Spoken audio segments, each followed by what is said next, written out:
Well, moms all know the extra demands and challenges that come with having a baby. In her book, Chaos to Calm, professional organizer and mother of twins, Tonia Tomlin offers the essential guide to organizing life with multiples. She is the founder of Sort It Out and has been featured on HGTV's Mission Organization. Please welcome Tonia Tomlin. I'm so sorry. How are you? Good. How are you? I am great. You know, I loved it. I mean, my kids are grown and in their teenage years, but I looked at this and I thought, what an incredible resource for moms. You started off in your career as a professional organizer. How did you get into that? I got into professional organizing after I worked for Chase Manhattan Mortgage for 3.5 years, and I was always asked, how do you get everything so organized and you can time manage your schedule? And I really enjoyed working with other people and showing them the techniques of being organized. And so then, fast forward, you have twins. Yeah. And you suddenly have to, bring home a baby, and you've got twins, and you are adding your organizational skills to being a mother of twins. Is that sort of where this book came from? It did. Approximately 22 weeks, I was put on bed rest with my twins, Peyton and Sydney. Oh, my goodness. So as I was on bed rest, I was able to think of all the ideas of bringing home the babies and implementing those systems so I can be organized once we transition to the multiples in our house. So you did a lot of this before the babies were born then? Right. Because I was wondering, how on earth did a mother of twins have time to write this and come up with, incredible detail? When I say it's the essential guide, it really is for parents of multiples. You have amazing facts in here that are helpful, but I think they're not only good for parents of multiples, but for parents in general. Yes, any parent can use a lot of the forms and the resources so they're not overwhelmed when they bring one baby home, 2 babies home, or even 3 or 4. What was the most challenging part for you of bringing home twins? Wow, the most challenging part about bringing home the twins and really seeing the organization work and not being stressed out so we can allow ourselves to spend more time with our babies. And I knew the systems were going to work, but I just didn't know how it was all going to flow with, new children and bringing the husband in to make sure that he follows the system as well. And everything really is down to a system. And you really say routine, routine, routine. We've got to have a system and we've got to follow it or everything goes into chaos. Yes. And so you really give us lots of ideas of systems. One of the things that you approach right off the bat is what room to use for the nursery. And you kind of open up the house and say it could be any room in the house. Right. Any room, because you want to have, if you have a 2-story home, if you choose to have your babies in your master bedroom, do you have a changing table downstairs and upstairs so when the babies go to bed at night? Do you have the systems put in place and diapers where they need to go, wipes where they need to go, burp cloths where they need to go? A system for everything is essential in every home of multiples. You also talk about the benefit of having different zones in the nursery or in the house. How can that help someone? The zones really help individuals who are helping you when you have, say, one baby at home or one baby in the hospital. So you have a place for everything inside the home.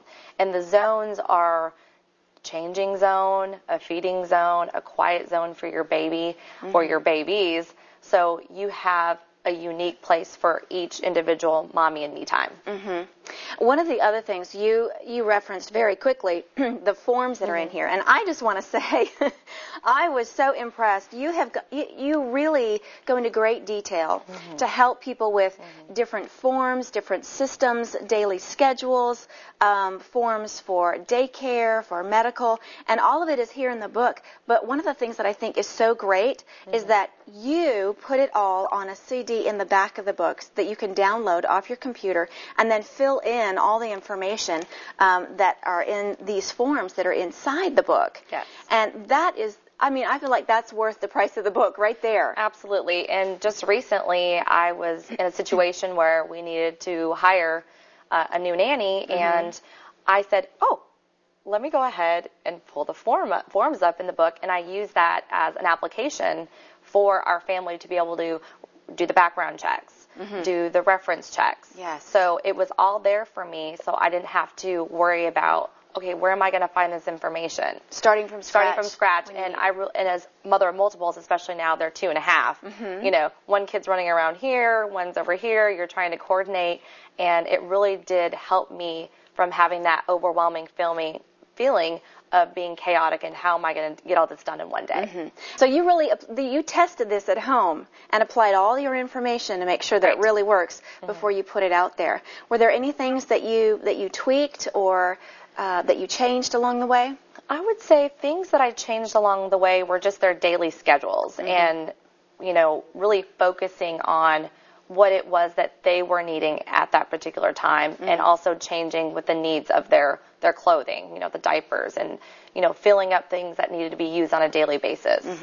One of the things that I think is so cute in here is that you talk about color coding the babies. Yes. Because you as a mom can tell if they're identical twins. You can tell them apart. Right. But many times, well-meaning family members are still trying to figure out who's who. And so you color code the babies and all of the babies' stuff. Yes. How long do you keep up that color coding? Well, people always laugh at us because we still do it. Although we do like to dress them the same, I say, okay, Sydney's in pink and Peyton's in purple. And people still don't remember, or they'll say, is there a mole or is there something on the baby that can, you know, tell them apart? But honestly, I still do it out of habit just because I want to stay committed to the schedules and to the ideas that I originally started with, so it's hard to break that habit now. Now, many times there's lots of well-meaning advice that you get from others when you have a baby, whether it be, you know, parents and grandparents or even other parents of multiples. How do you manage the advice that comes in and determine whether or not this is something that works for you or something that doesn't? I think that just taking the tips and tools and applying it to your own family, whatever works with your core values in your family, and taking different information and applying it to your life and what works with your babies. Because these are just suggestions that have worked for us and with our entire family because we have had a lot of help. But I think that just taking bits and pieces, I think most moms of multiples and really moms that even have one baby can take tips and tools, the forms to use in their entire family or to their friends or family. Another thing that you bring up, and you even provide a form letter, which I think is so great, is that there are a lot of companies out there that offer help to parents of multiples, you know, baby companies that have products that you would need. Did you find that was helpful, that really there was a lot of resources out there for parents of multiples, things that you could get at a discount or for free? Yes, absolutely. While I was on bed rest, I thought, well, okay, what am I going to do? I can pass the time writing out some ideas and tips for organizing for our family, but what kind of freebies can I get, you know, and waiting for those birth certificates to come and sending out the freebies, formula, diapers, wipes. I even wrote a letter to the president and said, you know, can you write a letter to our babies, and they sent us something, and my husband thought that was so cool because I can put it in their scrapbook. But there's little fun, little quirky things in there too, besides just getting free stuff. But it's very useful because it takes your mind off of the chaos and the overwhelming, stressful feeling that you have when you have one or two babies at home or one in the hospital. So it kind of takes your mind off of it. And a lot of mothers of multiples, they are on bed rest those last few months if you're carrying more than one child. And so this would be something you could do on your laptop online before the babies come in preparation. And you really suggest as well, once the babies come, to have a copy of that birth certificate with that letter that you send off. Right. If you're asking for things and letting them know, we have multiples, you know, can you help us? Right. So that would give, I think, moms that are anticipating the birth of multiple children something to do while they're sitting there in bed and waiting. Well, you put it all into this book, and I have to say it is an exhaustive guide. It's laid out very topically, and you can just go to the item that you're interested in and find it in the book. It really is a great guide, and I don't know that I've seen anything like it on the market. Thank you so much, Tonia, for coming. Thank you very much. Thanks for having me. With us. Appreciate it. If you know someone that's having multiples, you definitely want to get a hold of this book.